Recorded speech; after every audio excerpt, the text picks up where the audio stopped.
Doctor വന്ദനദാസിന്റെ കൊലക്കേസുമായി ബന്ധപ്പെട്ട് ഇന്നത്തെ ഈ വിചാരണ ഇന്ന് ആരംഭിക്കുമെന്ന് അറിയാൻ കഴിയുന്നത്. ഈ പ്രതിയായ സന്ദീപിന് മാനസിക പ്രശ്നങ്ങൾ ഇല്ലെന്ന് മെഡിക്കൽ ബോർഡ് റിപ്പോർട്ട് നൽകിയതിന് പിന്നാലെയാണ് ഇപ്പോൾ ഈ വിചാരണ. യഥാർത്ഥത്തില് പ്രജിൻ നമ്മളത് പറയേണ്ട കാര്യം, എന്റെ നാട്ടിലാണല്ലോ ഇത് സംഭവിച്ചത്. കൊട്ടാരക്കര താലൂക്ക് ഗവൺമെന്റ് ഹോസ്പിറ്റലാണല്ലോ ഈ വന്ദന കൊല്ലപ്പെട്ടത്. അപ്പം ശരിക്കും പറഞ്ഞു കഴിഞ്ഞാൽ ഒരു ഒരു ഒരു നരാധമൻ എന്ന് വേണമെങ്കിൽ പറയാം. ഇങ്ങനെ ഒരാളിന്റെ കൈ കൊണ്ടാണ് ആ കുട്ടി അകാലത്തിൽ പൊലിഞ്ഞു. ഏക മകളായിരുന്നു. അപ്പോൾ ശരിക്കും ഈ അച്ഛനും അമ്മയും ഇപ്പോഴും യഥാർത്ഥത്തിൽ വന്ദനയ്ക്ക് നീതി കിട്ടാൻ വേണ്ടി പടപൊരുതുകയാണ്. കാരണം എന്നെ ഇന്നലെയും കൂടെ വിളിച്ചു വിചാരണ തുടങ്ങുകയാണെന്ന് പറയാൻ. അപ്പം കാരണം എൻ്റെ മകളെക്കുറിച്ച് നിങ്ങളൊക്കെ ഓർമ്മിക്കണമെന്ന് അദ്ദേഹം ഇടയ്ക്കിടയ്ക്ക് പറഞ്ഞുകൊണ്ടിരിക്കുക. കാരണം ഒരു അച്ഛനും അമ്മയും ജീവിച്ചിരിക്കുക ഒരു മകളില്ലാതാവുക, അതും ഏക മകൾ ഇല്ലാതാവുക എന്നുള്ള ദുരന്തം സംഭവിച്ച ആളാണ് ഈ മാതാപിതാക്കൾ. അവരുടെ കണ്ണീര് തോരാൻ പോകുന്നില്ല. ഈ ഇപ്പോൾ വിചാരണ കൊല്ലത്ത് കോടതിയിൽ ആരംഭിക്കുന്ന സമയത്ത് ഒരുപാട് പ്രതീക്ഷ ഈ മാതാപിതാക്കൾക്കുണ്ട്. ഡോക്ടർ വന്ദനയ്ക്ക് നീതി കിട്ടുമോ എന്നാണ് അവരുടെ ആശങ്ക. അരുൺരാജ് എനിക്ക് തോന്നുന്നു വിവരങ്ങളുമായി തത്സമയം ചേരുന്നുണ്ട്. നമുക്ക് ആദ്യം ഒരു പാക്കേജ് ഉണ്ടെന്ന് തോന്നി. ഡോക്ടർ വന്ദനയെ കുറിച്ച്, വന്ദനയ്ക്ക് എന്താ സംഭവിച്ചെന്ന് ഒരിക്കൽ കൂടി പ്രേക്ഷകരെ ഓർമ്മിപ്പിക്കാൻ വേണ്ടി. അപ്പോൾ ആ പാക്കേജ് നമ്മൾ ഒരുപാട് കൊടുത്തതാണ്.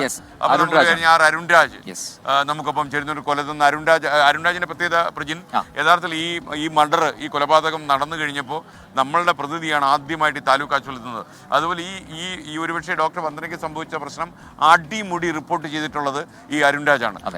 ഓവർ ടു അരുൺരാജ്, പറയൂ.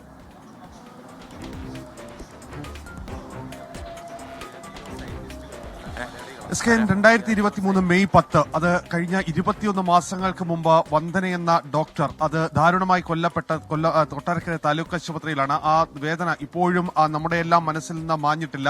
21 മാസങ്ങൾക്ക് ശേഷമാണ് ഇതുമായി ബന്ധപ്പെട്ട വിചാരണ നടപടികളിലേക്ക് കടക്കുന്നത്. ഇതിനിടയിൽ നിരവധിയായ സംഭവവികാസങ്ങൾ ഈ കേസുമായി ബന്ധപ്പെട്ടുണ്ടായി. തനിക്ക് മാനസിക പ്രശ്നമുണ്ട്, ഈ കേസിൽ തന്റെ മാനസിക നില കൂടി പരിശോധിക്കണമെന്ന് ആവശ്യപ്പെട്ട് പ്രതി തന്നെ സുപ്രീം കോടതിയെ വരെ സമീപിക്കുന്ന കാഴ്ച വരെ നമ്മൾ കണ്ടതാണ്. ഒടുവിൽ സുപ്രീം കോടതി നിയോഗിച്ച മെഡിക്കൽ ബോർഡ് പ്രതിക്ക് യാതൊരു തരത്തിലുള്ള മാനസിക പ്രശ്നങ്ങളുമില്ല എന്ന് കണ്ടെത്തിയതിന് പിന്നാലെയാണ് ഈ കേസുമായി ബന്ധപ്പെട്ട വിചാരണ നടപടികളിലേക്ക് കടക്കുന്നത്. 131 സാക്ഷികളാണ് ഈ കേസിലുള്ളത്. അതിൽ ആദ്യത്തെ 50 സാക്ഷികളെയാണ് ഈ കേസിൽ ആദ്യഘട്ടത്തിൽ വിസ്തരിക്കാൻ പോകുന്നത്.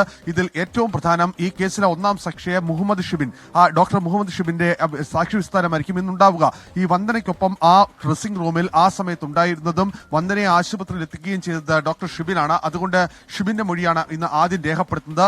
ഈ കേസുമായി ബന്ധപ്പെട്ട് കേരള മനസാക്ഷി അത് വളരെയേറെ ചർച്ച ചെയ്ത ഒരു വിഷയമാണ്. കാരണം ആരോഗ്യരംഗത്ത് അതുപോലെ തന്നെ ഒരു പരിശോധനാ സമയത്ത് എല്ലാം അടക്കം എന്തൊക്കെ മാർഗനിർദ്ദേശങ്ങൾ കൊണ്ടുവരണമെന്നടക്കം പിന്നീട് ഒരു റിവൈവ് ചെയ്ത ഒരു കേസ് കൂടിയാണ് ഇത്. അതുകൊണ്ട് തന്നെ കോടതിയും നമ്മളും എല്ലാം തന്നെ അതീവ ജാഗ്രതയോടെ ഈ കേസ് ഇപ്പോൾ നോക്കിക്കാണുന്നത്. കാരണം ഈ കേസിൽ പ്രതിയായ സന്ദീപ് സുബോധത്തോടെയാണ് ഈ ഡോക്ടർ വന്ദനയെ കൊലപ്പെടുത്തിയത് എന്നുള്ളതാണ് നിലവിൽ പോലീസിന്റെ അന്വേഷണത്തിലും ക്രൈംബ്രാഞ്ചിന്റെ അന്വേഷണത്തിലും കണ്ടെത്തിയിട്ടുള്ളത്. ഇന്നലെ വന്ദനയുടെ പിതാവുമായി സംസാരിച്ചപ്പോൾ അദ്ദേഹം പറഞ്ഞത് ഇതുവരെ തന്ന പിന്തുണ ഇനിയും ഉണ്ടാകണം. കാരണം ഇനിയൊരു മകൾക്കും അല്ലെങ്കിൽ ഇനിയൊരു കുട്ടിക്കും ഇത്തരമൊരു അവസ്ഥ ഉണ്ടാകരുത് എന്നുള്ളതാണ്. ആ വേദന ഇപ്പോഴും അദ്ദേഹത്തിന്റെ മനസ്സിൽ തളം കെട്ടി നിൽക്കുന്നുണ്ട്. അദ്ദേഹത്തോട് സംസാരിച്ച ഘട്ടത്തിലെല്ലാം തന്നെ അതെനിക്ക് ബോധ്യപ്പെട്ടതാണ്. എന്തായാലും ഈ കേസിൽ ഇതുവരെയുള്ള അന്വേഷണത്തിൽ ആ കുടുംബത്തിന് പരിപൂർണമായ തൃപ്തിയുണ്ട്. തുടക്കത്തിൽ മെഡിക്കൽ നെഗ്ലിജൻസ് അടക്കമുള്ള ആരോപണങ്ങളടക്കം മുന്നോട്ട് വന്നിരുന്നു. പക്ഷേ അതെല്ലാം ഒരു വശത്ത് നിൽക്കുമ്പോഴും ഈ കേസിൽ പ്രതി സന്ദീപ് തന്നെയാണ്. സന്ദീപിന്റെ ഭാഗത്തുനിന്നുണ്ടായ ആ ഗുരുതരമായ പ്രശ്നമാണ് ഇതിലേക്ക് നയിച്ചത് എന്നുള്ളതാണ്